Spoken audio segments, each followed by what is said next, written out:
Que el Señor les bendiga mucho, queridos hermanos, amigos que nos están viendo. Bueno, una vez más el Señor nos da esta posibilidad de poder encontrarnos a través de este medio y compartir la palabra del Señor. En esta ocasión sentía de compartir una palabra que, bueno, tiene mucho que ver con todas las cosas que están ocurriendo alrededor del mundo, tanto en fenómenos naturales como en el aspecto de lo que es la política internacional, como en la sociedad, ¿no? Y es un poco los tiempos que nos están tocando vivir, que para los que somos creyentes y creemos en la profecía bíblica, sabemos que son tiempos finales, ¿no? Y me gustaría leer un pasaje en el Evangelio según Mateo, capítulo 24.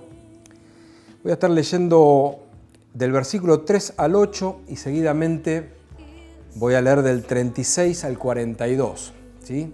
Los que pueden y quieren seguirme con sus Biblias, lo pueden hacer. ¿Sí?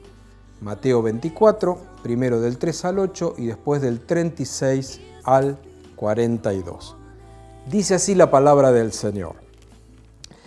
Y estando él sentado en el monte de los olivos, los discípulos se le acercaron aparte diciendo: Dinos, ¿cuándo serán estas cosas?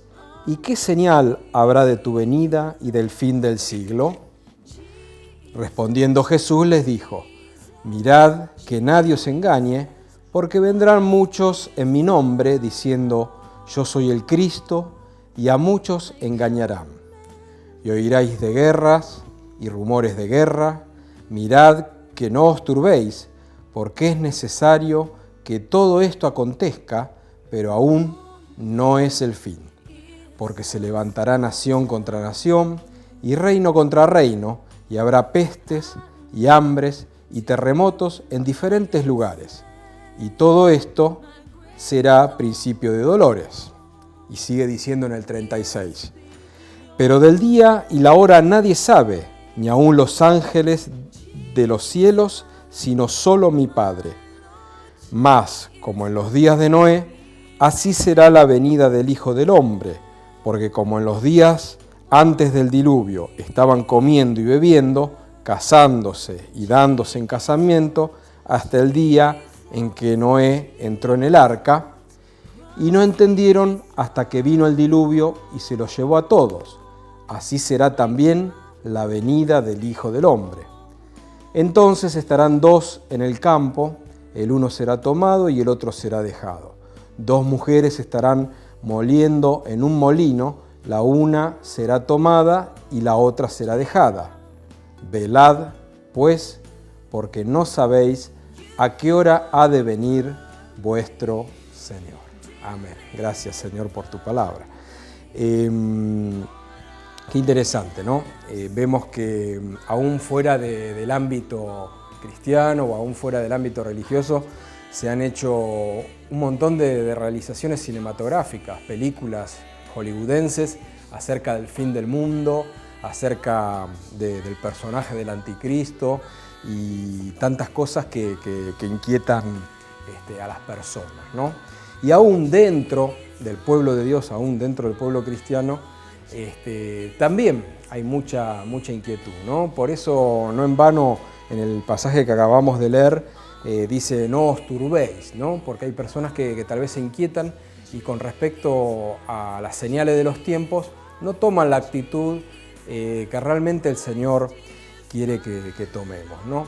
Entonces, a mí en esta oportunidad me gustaría ver un poquito cuál es la perspectiva que tenemos que tener desde un equilibrio bíblico con respecto a estos tiempos finales que creemos o suponemos que estamos viviendo, ¿no? Digo creemos o suponemos porque creemos en la profecía bíblica, estamos viendo muchas cosas que ocurren a nuestro alrededor que nos darían la pauta de que Cristo realmente viene pronto, de que está a las puertas, pero también existe la realidad de que todas las generaciones de cristianos bíblicos siempre creyeron que ellos eran los últimos o que ellos verían el regreso del Señor y tal vez no ocurrió. Esto no es algo malo, sino todo lo contrario, porque no es que se equivocaron de que Cristo al final no vino en su generación, sino que realmente tenemos que entender, ¿no? Como dice en la carta del apóstol Pablo a Tito, en el capítulo 2, dice que aguardando la esperanza bienaventurada, o sea que todo cristiano verdadero, sea la época que sea la época en que haya vivido dentro de la historia de la iglesia, no importa, es aguardando la esperanza bienaventurada. Es un mandato del Señor y tenemos que entender de que el regreso de Cristo a buscar a su iglesia es una de las doctrinas fundamentales justamente del Evangelio y de la verdadera iglesia, ¿no? Es una doctrina fundamental. Tan es así que de los 27 libros o cartas, ¿no? Que componen el Nuevo Testamento, por lo menos 24 de ellas, o sea, todas menos 3, hablan directa o indirectamente sobre cuestiones de los tiempos finales, ¿sí? Hay una palabrita que tal vez algunos no las conocen o las conocen dentro de otro contexto, que es la escatología. La escatología es la parte de la teología que estudia acerca de los acontecimientos finales que se describen en la Biblia, que es la palabra de Dios, ¿no? Entonces imagínense que todo el Nuevo Testamento, que tiene 27 libros, 24 de ellos, solamente 3, que son Filemón, segunda y tercera de Juan, esos 3 no, todos los demás hablan de una u otra forma acerca del retorno del Señor. Y acá, como leímos recién, es la esperanza bienaventurada que el cristiano debe aguardar, ¿no? Entonces imagínense que es algo que no nos tiene que provocar miedo a los cristianos. ¿Por qué? Porque es una esperanza bienaventurada. Bienaventurado significa feliz, significa dichoso, y es algo que estamos esperando, ¿sí? No temiendo, sino esperando. Algo que debemos comprender nosotros, que siempre leemos las Escrituras, y si no la lee siempre le aconsejo que lo haga, es que justamente las cosas que tienen que ver con la profecía bíblica y con el fin del mundo y con el fin de los tiempos y el regreso del Señor, lo que acabamos de explicar que se llama escatología, tiene sus dificultades. Es tal vez la parte más complicada o difícil dentro de lo que es la teología, ¿no? La teología bíblica. Y paso a explicar por qué. Primeramente porque está llena de simbolismos. Uno de los libros proféticos por excelencia es el libro de Apocalipsis, y es un libro que está lleno de simbolismos que no son fáciles de interpretar o que se pueden prestar a distintas interpretaciones, a distintas hermenéuticas que no siempre coinciden unas con otras, ¿no? Ese es el primer escollo, la primera dificultad que podemos encontrar en cuanto a tiempos finales.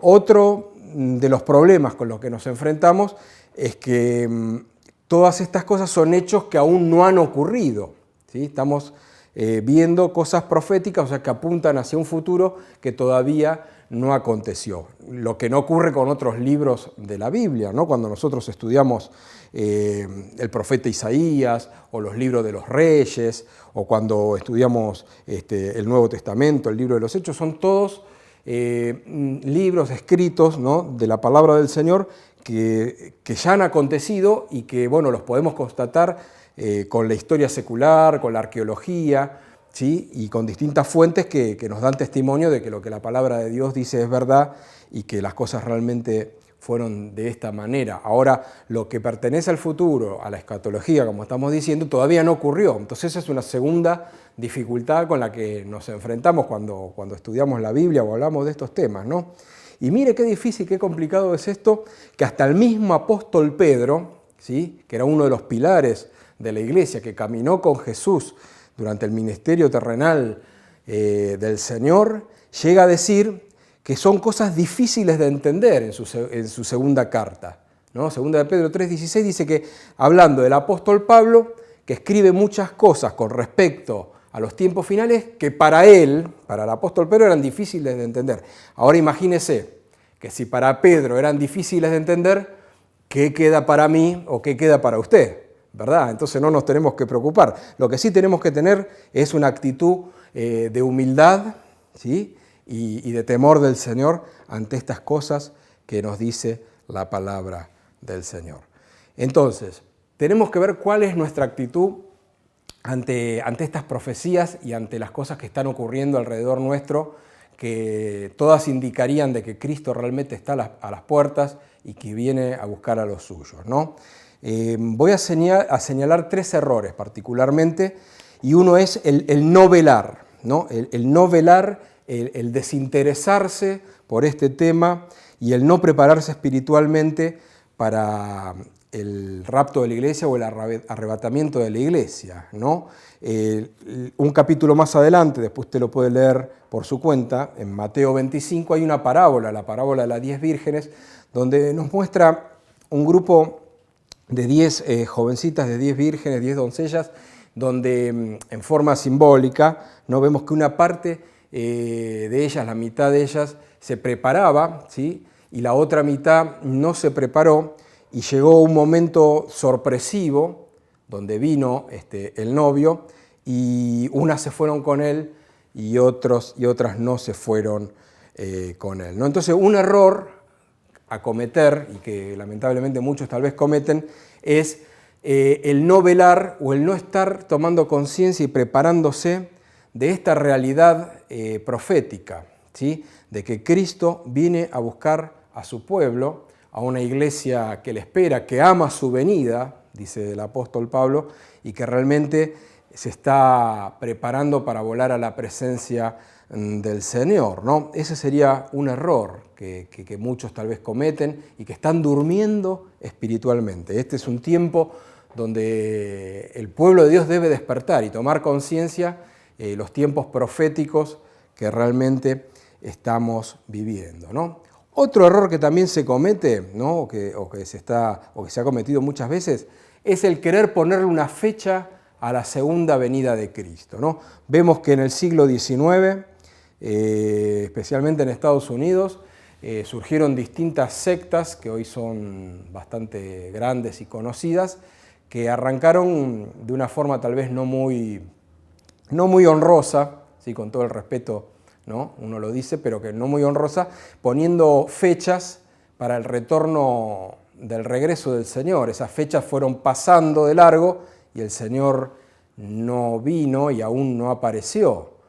Y bueno, después tuvieron que contraargumentar y reformular su teología como para justificar el error de sus cálculos que habían hecho, porque realmente no era como ellos pensaban o como ellos decían, ¿no? Cometer el error de, a través de ciertos pasajes de la Escritura, especialmente en el profeta Daniel, sacar ciertos cálculos matemáticos para saber en qué fecha o por lo menos en qué año ha de volver el Señor Jesucristo a buscar a los suyos. Siempre que se hizo un cálculo para saber cuándo el Señor vendría, siempre se equivocaron. Y bueno, también esto ha ocurrido aún dentro de la iglesia evangélica, ¿no? Ciertos siervos de Dios que han pretendido calcular con respecto a ciertos eclipses lunares o a distintos acontecimientos con la comunidad europea y distintas cosas, pensando que el Señor vendría en tal o cual año, y se siguieron equivocando, porque como hemos leído la palabra del Señor recién, nadie sabe ni el día ni la hora, ni siquiera Jesús mismo en ese momento, que estaba en un cuerpo de carne, que estaba en humillación, que todavía no había sido glorificado, ni siquiera Él lo sabía, solamente el Padre que estaba en el cielo. Entonces dice, nadie sabe ni el día ni la hora. Por eso cuando usted escucha a alguien que dice para tal mes o para tal año el Señor viene, ya es una mala forma de empezar a hablar del tema, ¿no? Usted tiene que creer a lo que dice la palabra, ¿no? Que realmente Él viene y vuelve por su pueblo, pero nadie puede especular en qué momento ocurrirá eso, ¿no? Y un tercer error, ¿sí? que cabe destacar con respecto a estas cuestiones, es que vemos que actualmente en las redes sociales, ¿no? Como por ejemplo en YouTube y en distintos espacios donde la gente libremente puede subir sus contenidos, es el intentar de darle una interpretación profética a cada noticia que aparece en la televisión o en los diarios o en las mismas redes sociales, de cada terremoto, cada huracán, cada enfrentamiento bélico, o ahora con la pandemia o o con cualquier circunstancia, hay personas que caen en la tentación de querer ubicar esos acontecimientos dentro del esquema profético bíblico. Y eso es un error, porque nunca vamos a saber realmente si realmente esto es así o no. Recuerdo mis primeros años en el camino que muchos hablaban de que el anticristo era, bueno, Ronald Reagan o Mikhail Gorbachev, o otros hablaban de Yasser Arafat y muchos otros personajes que se fueron muriendo y que nunca pasó nada, ¿no? Entonces ese es otro error, tratar de tomar todo acontecimiento cotidiano como una señal que debemos identificar en alguno de los pasajes proféticos de las Escrituras. No debemos hacer eso, debemos considerar la Escritura como un todo y entender que así como se cumplieron las profecías del Antiguo Testamento en el Nuevo Testamento, las profecías del Nuevo Testamento con respecto a los tiempos finales también se van a terminar cumpliendo y de la manera que el Señor disponga en su soberana voluntad, ¿no? Entonces, bueno, estas son las tres actitudes que nosotros no debemos tomar, ¿no? No debemos dormirnos, sino que debemos velar. Nunca debemos ponerle fecha a la venida del Señor, ni tampoco prestar atención a aquellos que especulan tratando de hacer cálculos y ponerle fecha a la venida del Señor, ni tampoco buscar interpretación profética absolutamente a todo lo que vemos a través de los medios y de las cosas que nos rodean, ¿no? Entonces, si evitamos estos tres defectos, digamos, estos tres errores, tenemos que ver cuál es la actitud correcta que nosotros tenemos que tener como cristianos, como hijos de Dios, ante la doctrina de la segunda venida del Señor, y para hablar más específicamente del rapto de la iglesia, del arrebatamiento de la iglesia. Si quiero aclarar una cosa, porque muchos tal vez se confunden, y tal vez no es el espacio como para explicar en detalle, bueno, toda esta doctrina, ¿no? Nosotros creemos que estamos en el tiempo de la gracia, estamos en el tiempo de la iglesia, y el Señor prometió volver a llevarse a los suyos, ¿sí? Que va a ser una cosa repentina, inesperada, ¿sí? Y en teología eso se llama pretribulacionismo. Hay otras posturas, ¿sí? Pero bíblicamente, por lo menos en mi humilde parecer y el de la iglesia nuestra, es que Cristo viene a buscar a su iglesia antes de que venga los juicios de Dios y se derrame la ira de Dios sobre la tierra, ¿no? Entonces, esto va a ser algo sorpresivo, va a ser algo instantáneo, algo inesperado, ¿sí? Por eso dice que es como ladrón en la noche, ¿sí? Y como leímos recién, dice que tenemos que velar, ¿no? Dice el versículo 42, porque no sabemos a qué hora ha de venir nuestro Señor, ¿no? ¿Y qué es velar? Bueno, nosotros velar significa lo contrario a dormirse, como dijimos antes, y tenemos que tomar tres actitudes que aconseja la misma palabra del Señor, como para realmente estar preparados, ¿sí? Para cuando Él venga a volar a su presencia y no tener que enfrentar los juicios que vendrán sobre un mundo pecador, ¿no? y que rechaza el Evangelio y que se burla de Jesucristo.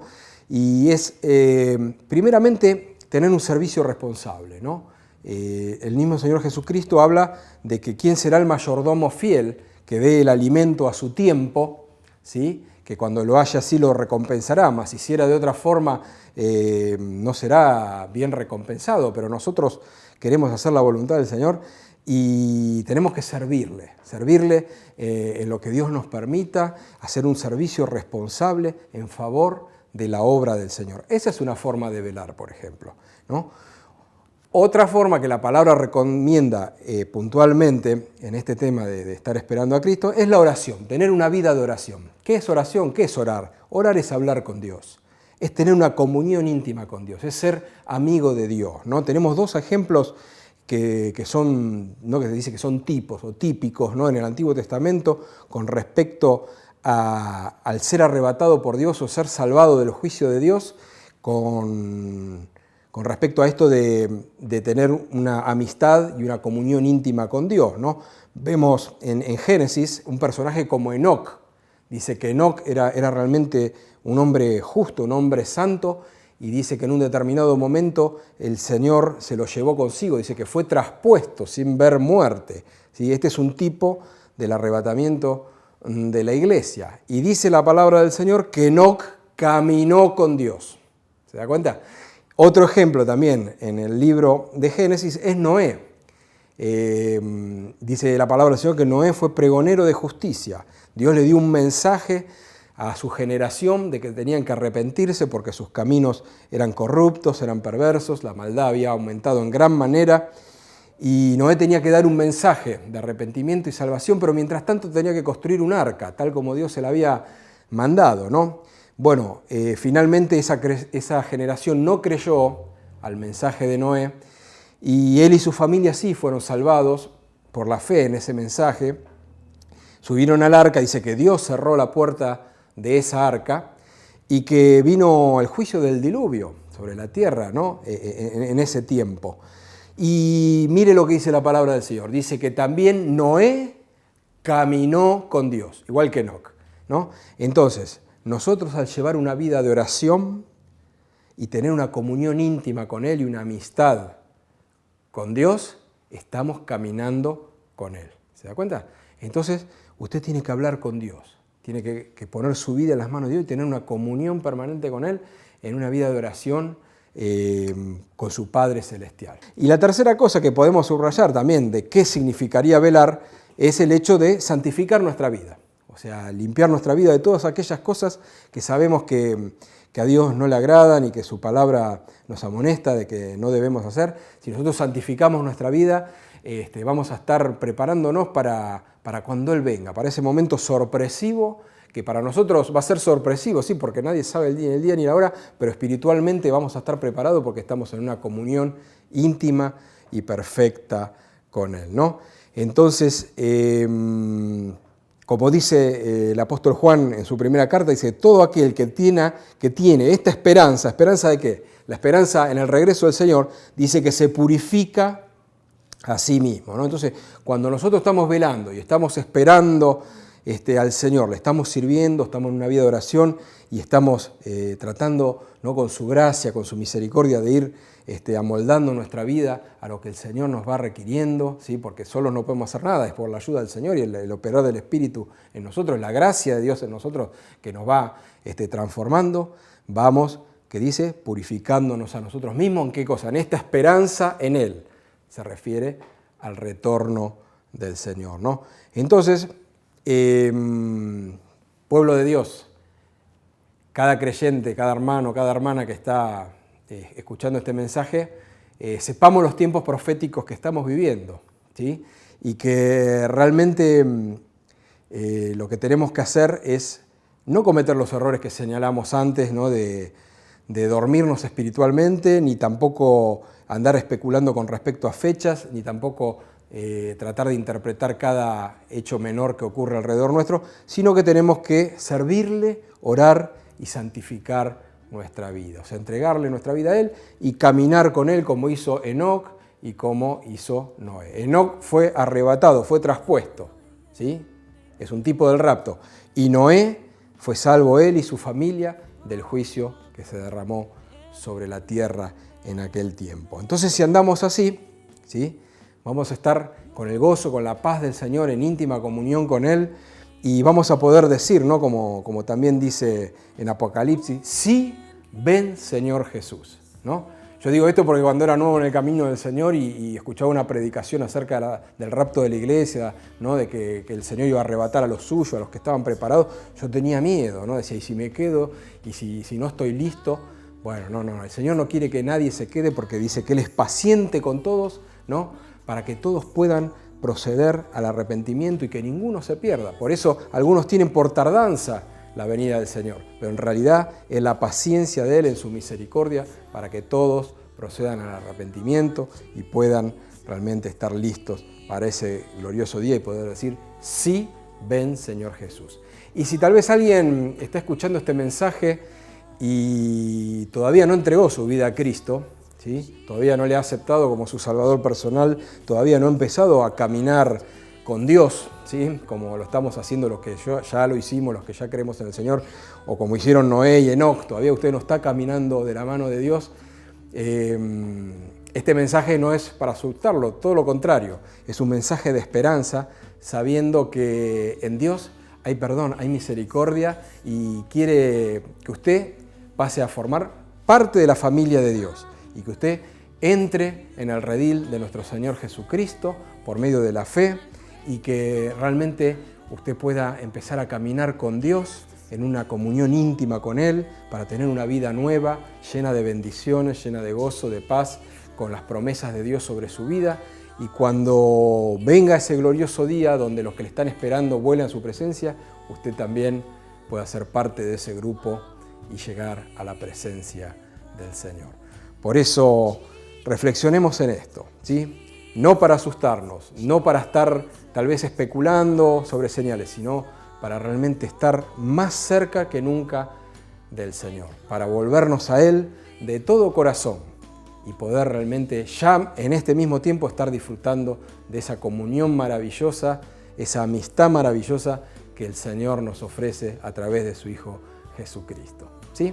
Entonces, bueno, yo quisiera hacer una oración para que realmente Él nos ayude a alcanzar estas cosas y que realmente muchos rindan su vida a Él y que podamos estar preparados para cuando suene esa trompeta final y poder volar a la gloriosa presencia del Señor, a un lugar maravilloso, donde dice el mismo apóstol Pablo que ni siquiera ha subido a corazón de hombre, ¿no? Cosas que son inexpresables con palabras y que vamos a gozar para siempre con el Señor, allí donde ya no hay más lágrima, más llanto ni más dolor, sino que vamos a estar en una luz eterna y maravillosa que es Cristo Jesús, el Señor nuestro.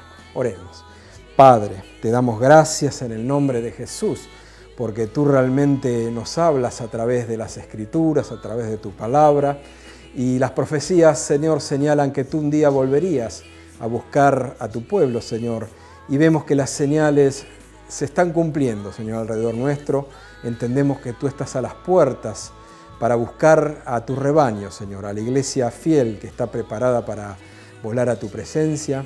Y, Señor, queremos que tú hagas la obra en nosotros, que podamos ser de las 5 vírgenes prudentes, que podamos ser hallados irreprensibles en espíritu, alma y cuerpo, Señor, para ese glorioso día. Y te pedimos que tu gracia y tu poder haga la obra en nosotros, Señor. Haga la obra completa en cada uno. Y te pedimos, Señor, en esta hora que si hay alguien que está escuchando, que todavía no está caminando contigo, Señor, que pueda empezar a hacerlo lo antes posible para disfrutar de la bendición que tú tienes para su vida, Señor, y estar también preparado para ese día que se avecina, Padre. Te damos gracias, Señor, nos gozamos en ti y nos encomendamos en tus manos para gloria de tu santísimo nombre. Amén y amén. Gracias. Que Dios los bendiga mucho.